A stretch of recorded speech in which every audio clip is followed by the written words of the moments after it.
which is about success and how much can you compromise for success. So my first question this evening is, what is success? What is success? I'll give you guys dictionary definition. Oh, Kevin, go ahead. No, Kevin, go ahead. You go first. Okay, I'll just give you dictionary definition. According to Oxford Webster, it is the accomplishment of an aim or purpose. That's all they said. Nothing more, nothing less. So, Kevin, what did you want to say? Kind of along that line, like reaching a goal, doing something you wanted to achieve, and then that's success, because that leaves the door open for whatever it is. Very true, very true. Thank you. Becca, Serena, anything to add? It's just the same. I just thought it was achieving. Well, I came with some notes. Oh. I did some deep. Listen, I was in the shower. I did some deep thinking. It's always in the shower is where ideas. It's in the shower. You deep. Wait, Kevin, what did you say? I said always in the shower. Yes, it's honestly, it's the shower where deep thoughts, deep ideas they come. I don't know why. So I was saying that success.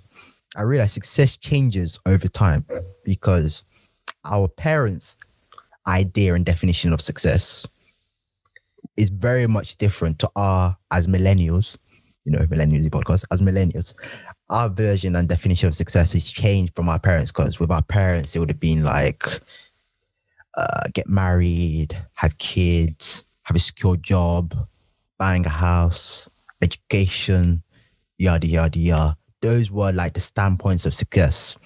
But as millennials and in our generation, some of those things for our generation, people don't necessarily want or necessarily see as successful. They have other things and other goals that they view as successful. And I'm going to leave the floor open for people to elaborate on that.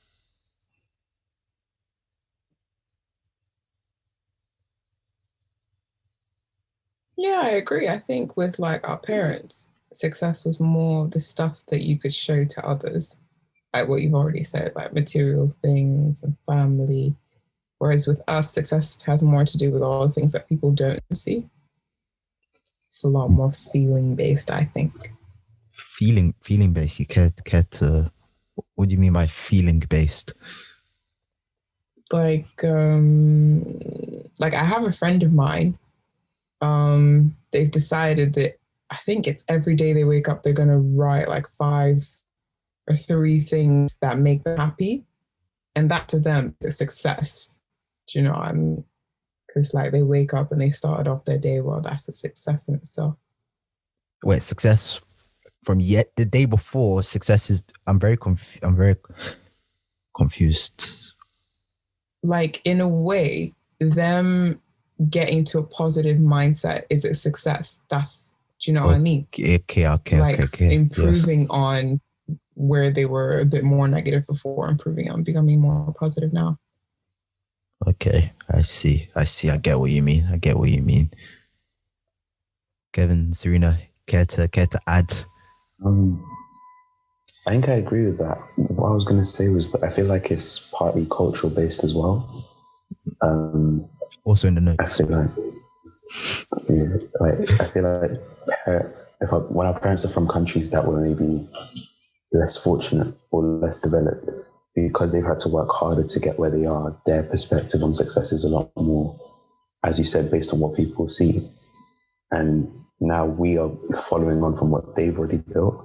So now we kind of have the space to think about how we are as people. And I think that's where the personal growth, the mental stability, those kind of goals are where we are more focused on. So in our eyes, success comes from developing as a person more rather than all the flashy stuff we have. However, stunting is still a big part of our generation, a little bit. Very, very, very big part. It's very true. But yeah, Becca, you're right with that.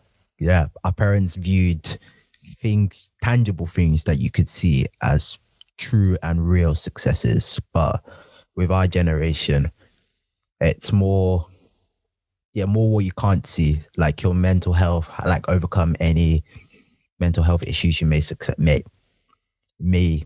what's the word I'm looking for? You may have, we'll say that, you may have, or people just tend to move in silent almost and not show their successes. So their successes are more inward and to themselves and not outward. I couldn't think of the terminology right there. Introverted and extroverted, intrinsic and extrinsic, that's it.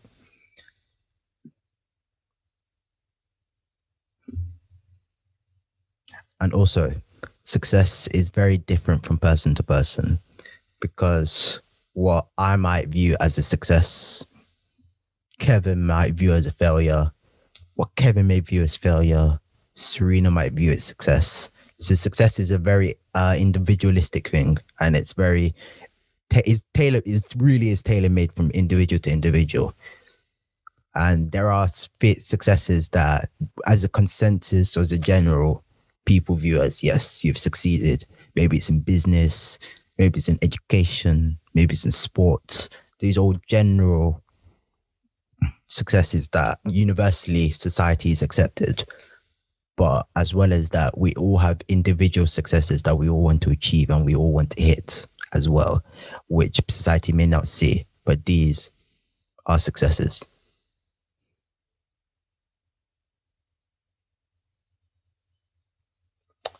You guys are really quiet this evening. Sorry about that. I'm trying to think what to add to that. Honestly, yeah, thinking. I low-key missed the first part of what you said, so I kind of came in where Becca was speaking, so I was just listening to everyone else.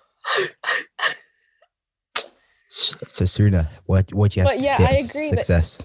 But I agree that it can be like an individual thing, because there's the general view of what a successful person is, whether that's them like attaining a certain level of wealth or fame or something, and then there's individual ones where you have, like he said, something that maybe I may view as a failure, Kevin might view as successful or something like that. So I agree with that. Thank you. I was going to say, you spoke about how, so you mentioned generational differences in success and family, but I also feel like what we see in the media affects it a lot as well. And I think that's part of the reason why, I don't know, I feel like we might have stagnated in terms of our progress as to what our view of success is. We're hovering in between material things being a goal and working on ourselves, becoming better people. See what I mean? Like, I feel like because we are more aware of mental health issues or other issues like that, we want to work on them. But then at the same time, societal pressures mean that we are drawn the other way as well. So we've kind of been stuck at the same place for quite a while now. Like, there's still some progress, but I don't think it's a lot. And I think society has a big part to play in our view, our perspective on success or success and failure, actually. That's true. That's true. Yeah, the rise in social media has it's almost put unrealistic successes into people, because like you see influencers flying out, rocked out in drip, and obviously your average 15, 16, 17-year-old can't afford that drip. So as a result, they have to resort to other means of sourcing that drip, whether it's fake drip or less than legal means, which causes an unrealistic expectations to attain those level of successes that they may see their favorite influencers have. Very true, Kevin. Hello, very true. I appreciate Okay, so let's move off definition of success. So